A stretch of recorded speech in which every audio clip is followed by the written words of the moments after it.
Congo, ekolo na biso tobongisa yango. Gloire à Tata Nzambi Mpungu, le créateur des cieux et de la terre. Gloire à Némoanda Congo, l'archange gardien et protecteur de l'Afrique, du Congo et de la race noire mondiale. Gloire à tous nos ancêtres divinisés, ou méritants grâce auxquels notre terre d'Afrique, du Congo et tout leur peuple n'ont jamais disparu face à la barbarie, la rage et la folie des fils de la perdition. Gloire à tous les génies des cieux et de la terre qui continuent de nous préserver de la haine de ceux qui pensent n'avoir pas reçu la même bénédiction que nous. Puisse Némoanda Congo les regarder 3 fois. Enfin, gloire à tous les ancêtres fondateurs du Congo et de cette ville aujourd'hui capitale politique du pays. Chers compatriotes, que la paix du Seigneur au Congo soit avec vous. La République du Congo se meurt, car après 65 ans d'indépendance politique, le pays n'avance guère. Il est resté statique ou pire, comme disait le philosophe Alain, nous rentrons dans l'avenir à reculons, malheureusement. Avec le temps, le Congo, notre pays, devient de plus en plus meurtri et malade.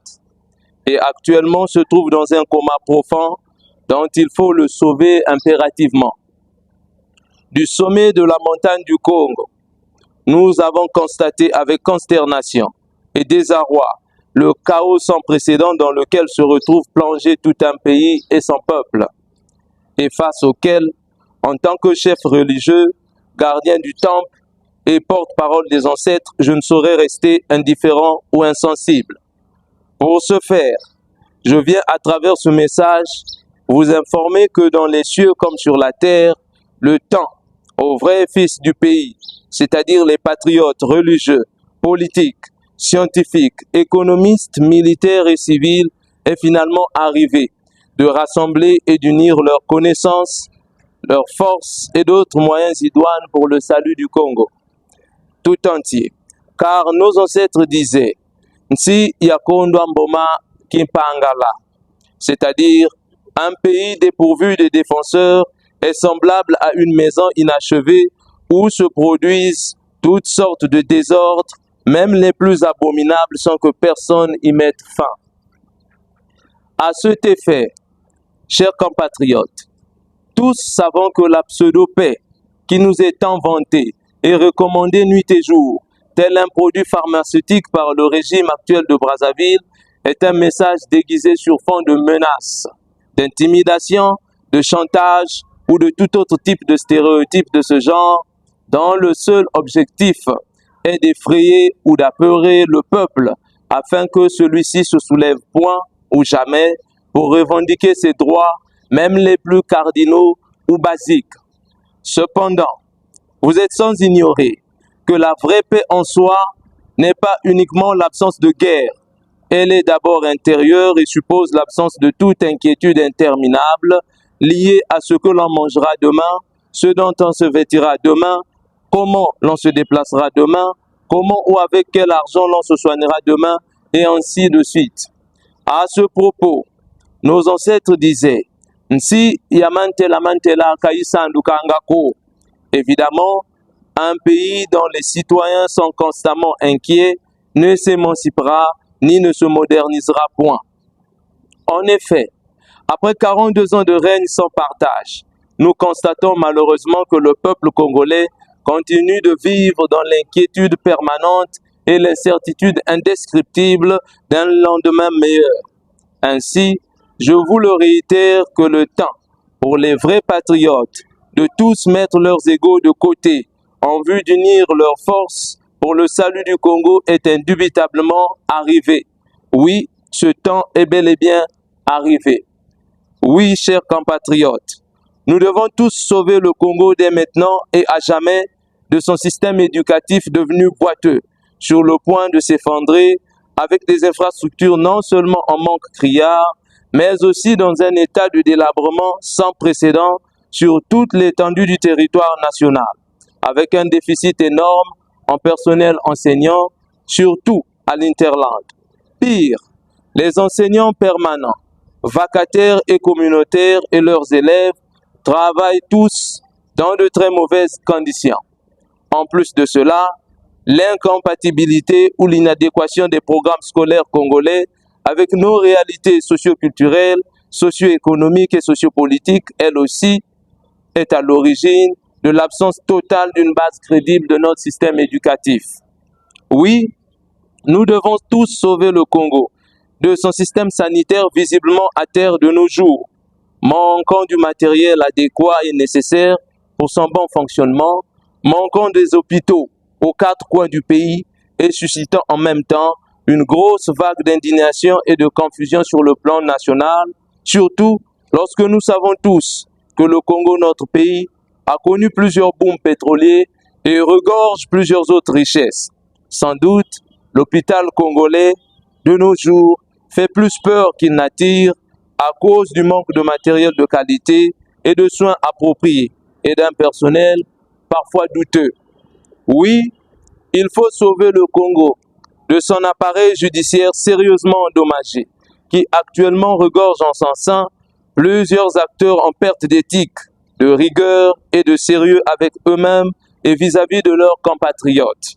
La majorité de nos jours devient incapable de lire ou d'appliquer le droit tel qu'elle l'a appris à l'université, car elle serait captive et au service d'un certain clan qui la manipulerait à sa guise, soit parce qu'ayant beaucoup d'influence et bénéficiant de la protection de leurs morobosso perchés sur la lune, ou simplement parce qu'ayant beaucoup et suffisamment d'argent pour acheter la conscience ou le silence des uns et des autres. D'où l'on peut entendre dire sur le trottoir que la vraie justice ou le vrai droit n'existerait plus dans les parquets et tribunaux de notre pays, puisque malheureusement, très souvent, le coupable est blanchi et acquitté et l'innocent se retrouve condamné.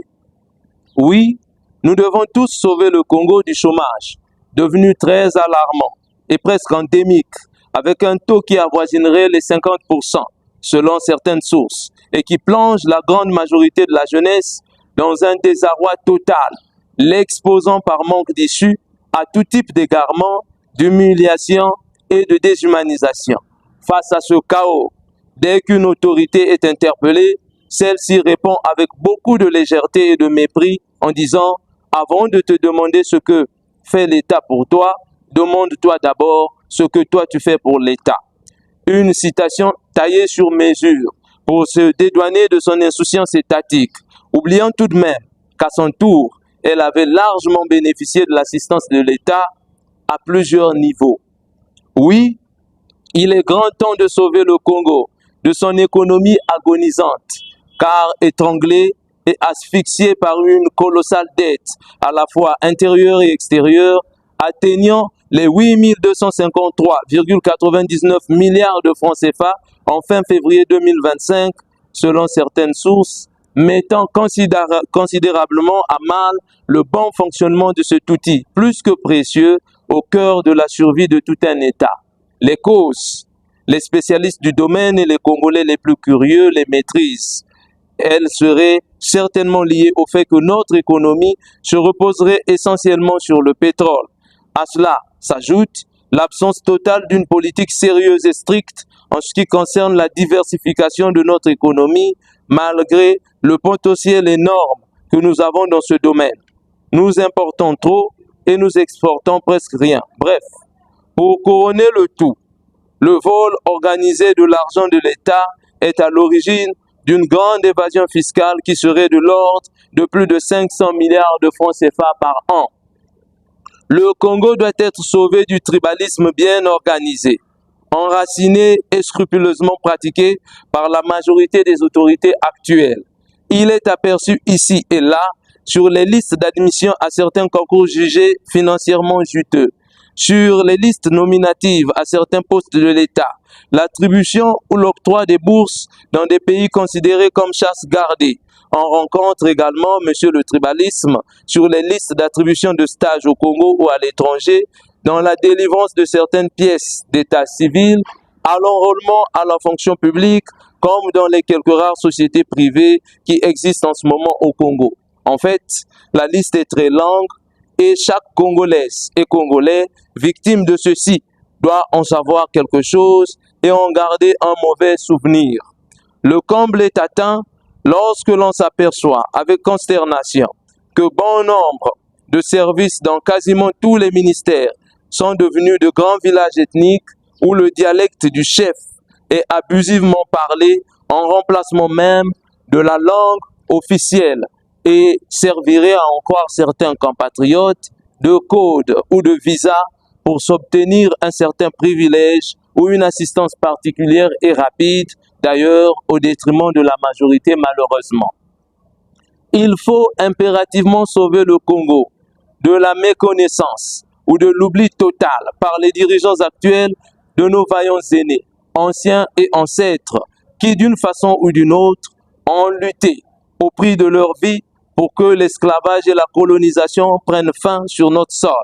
Ceux-là qui devaient de fait être considérés comme nos héros se retrouvent aujourd'hui oubliés, ignorés ou volontairement effacés, car ils ne sont ni cités ni célébrés non plus. C'est-à-dire qu'aucun hommage leur est rendu, surtout lors des événements de notre pays, tels que la célébration de la fête de la République chaque 28 novembre ou celle de l'indépendance célébrée chaque 15 août.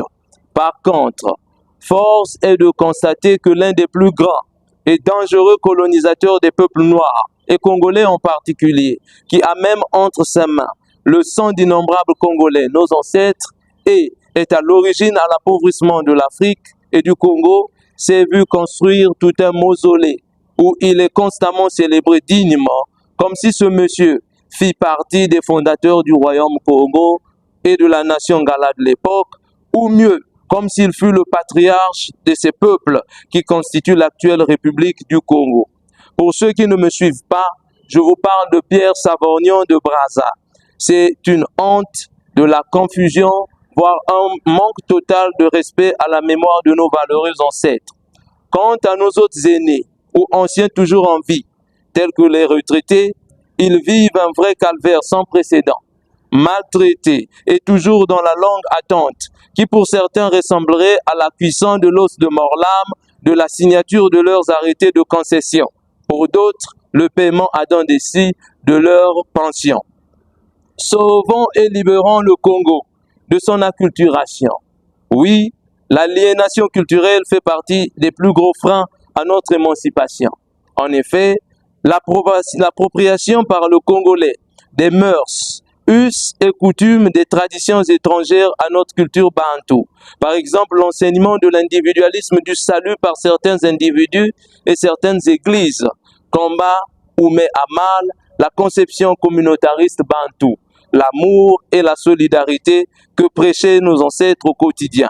Oui, la culturation grandissante dans notre société est l'une des principales causes de l'incivisme sous toutes ses formes. Elle amplifie l'esprit individualiste, pire l'égocentrisme, poussant aujourd'hui chaque Congolaise et Congolais à faire prévaloir l'intérêt individuel au détriment de l'intérêt commun.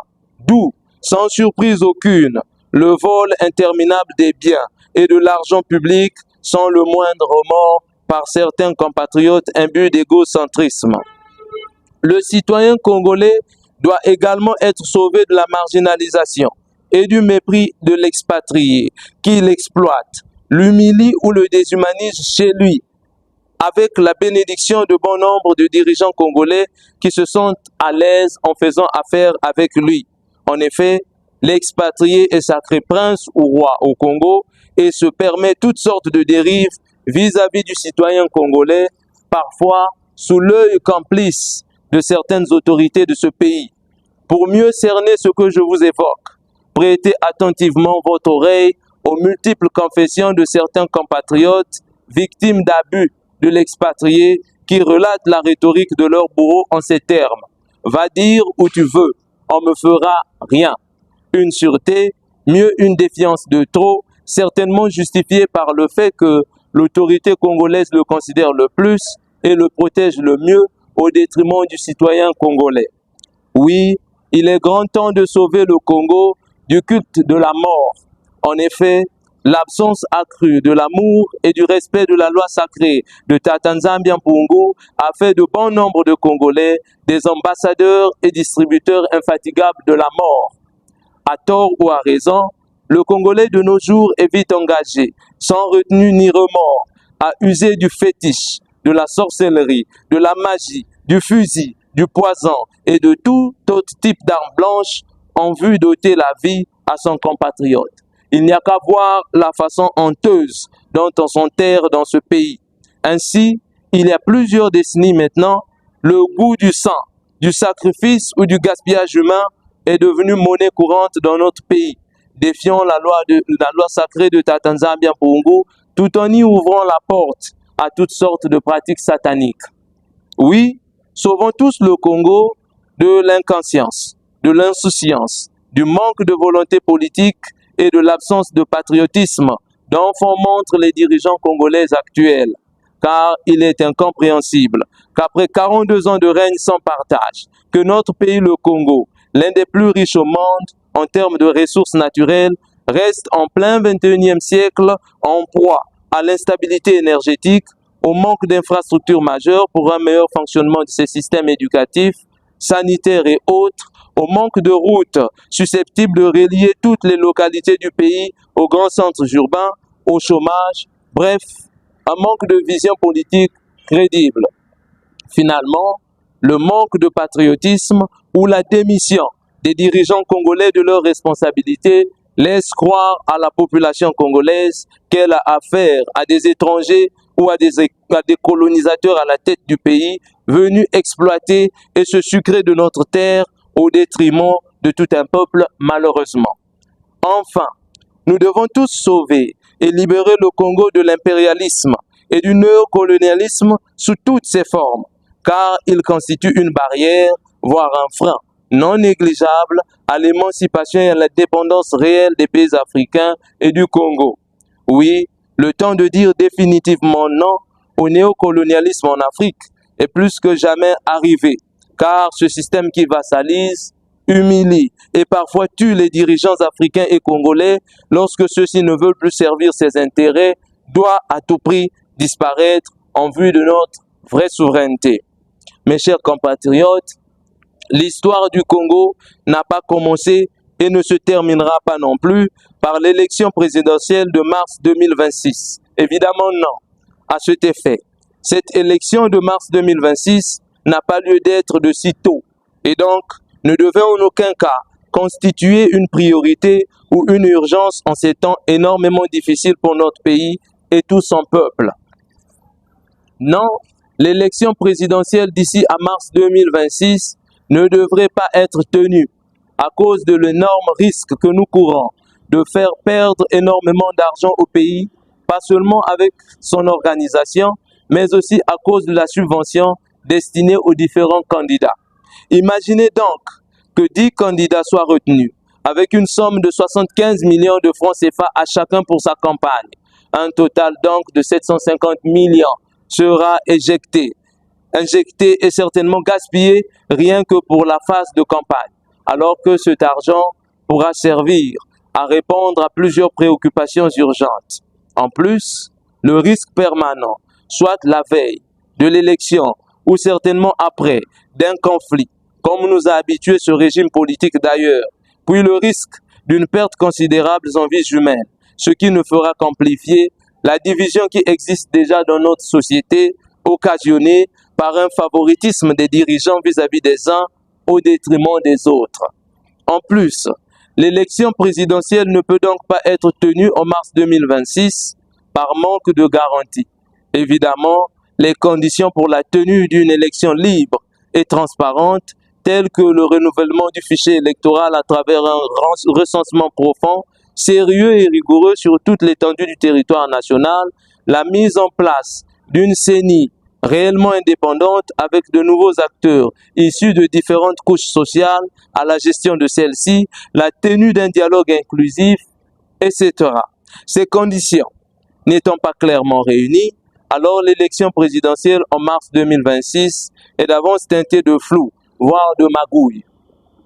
Face à toutes les difficultés que rencontre le pays et tout son peuple, le pouvoir en place doit dès à présent prendre en considération les revendications des uns et des autres, en se mettant en tête que la paix est durable, la paix réelle et durable dans ce pays ne pourra être possible que si nous mettons nos égos de côté et si nous ne cédons point à la tentation de l'exclusion ou de l'écartement des uns et des autres, car nous ne pourrons pas bâtir un pays solide en écartant nos compatriotes, donc en promouvant la division dans notre société. C'est dans cette perspective que nous interpellons M. Sassou Nguesso Deni, le président de la République, et l'invitant à convoquer le plus tôt possible un dialogue inclusif au cours duquel seront prises plusieurs décisions salvatrices pour l'avenir de notre pays, parmi lesquelles la mise en place d'une transition, car elle s'impose à l'heure actuelle en vue de redresser le pays en mettant la personne qu'il faudra à la place qu'il faudra pour une meilleure gouvernance. Et ce n'est qu'après cela que nous pourrons organiser une élection paisible, libre et transparente qui fera entrer notre pays dans une nouvelle ère de changement pour son émergence dans cette ère de grands tournants. Le dialogue est l'un des héritages les plus précieux que nous ont légués nos ancêtres pour la résolution de nos différends.